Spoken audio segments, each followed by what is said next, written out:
state of Missouri is going to do everything within our powers to make sure that we provide the resources needed to complete this.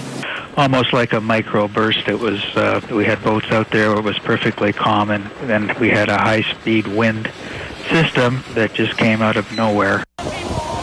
Breaking news at 6 as more information is coming in the tragedy at Table Rock Lake. First, let's get to the latest developments. Just in the last hour, we learned the 9 of the 17 people killed from one family. Well, that family was from Indianapolis. This is a new picture from our affiliate RTV6. We also know 2 adults are in critical condition. 2 children are now stable. A total of 14 people survived.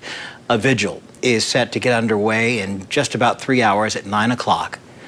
Tonight, meteorologist Aaron Morrison will explain what caused those conditions at the lake, and to break down the timeline of exactly what happened on the tour, our live coverage starts with my co-anchor, Ashley Strohmeyer. Ashley. Joey, the National Weather Service issued a severe thunderstorm watch from 11:20 a.m. until 9 p.m. Now, the portion of the tour that ended up on the water was right in the middle of that storm when the winds started to pick up. And although Table Rock Lake was pretty calm during the day, it became dangerous once those winds came through. ABC 17 Storm Track meteorologist Aaron Morrison joins us live in studio with a breakdown and a track of what all happened yesterday around that time. Aaron.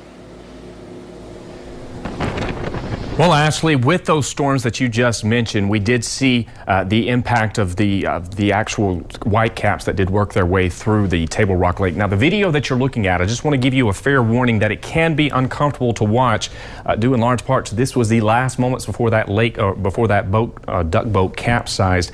But it's the winds, those fast-moving winds associated with that thunderstorm that caused the impacts that you're seeing with these whitecaps on the video here behind me. But I want to bring your attention to the thunderstorm that worked its way through a good portion of the region. It was this severe thunderstorm warning. Once we'll be able to bring that up on the screen, we'll be able to see that where Table Rock Lake is located, as well as where the actual thunderstorm was that worked its way through a good portion of the region. Now, with that said, there is Table Rock Lake, and you see that that's right around 6 to 6:30, that storm began to work its way off to the south.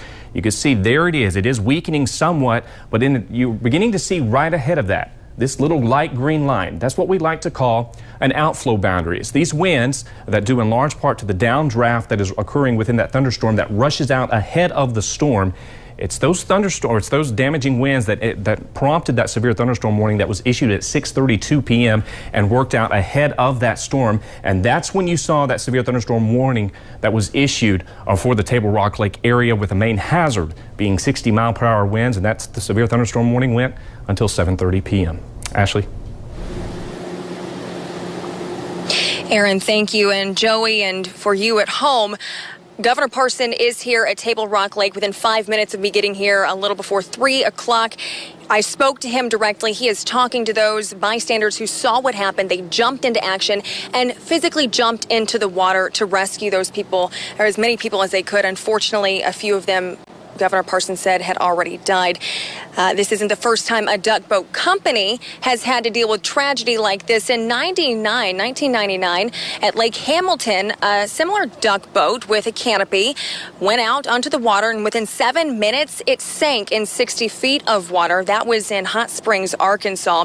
When the NTSB got a hold of this and did an investigation, they suggested actually taking those canopies off of the boats. When they found the wreckage, the victims had life jackets on, which is something the Coast Guard recommends, and had floated to the top and hit that canopy. The NTSB and Coast Guard do not agree on making passengers wear life jackets. They go back and forth on that because of what happened in 1999 at Hot Springs, Arkansas. Reporting live at Table Rock Lake, I'm Ashley Strohmeyer, ABC 17 News.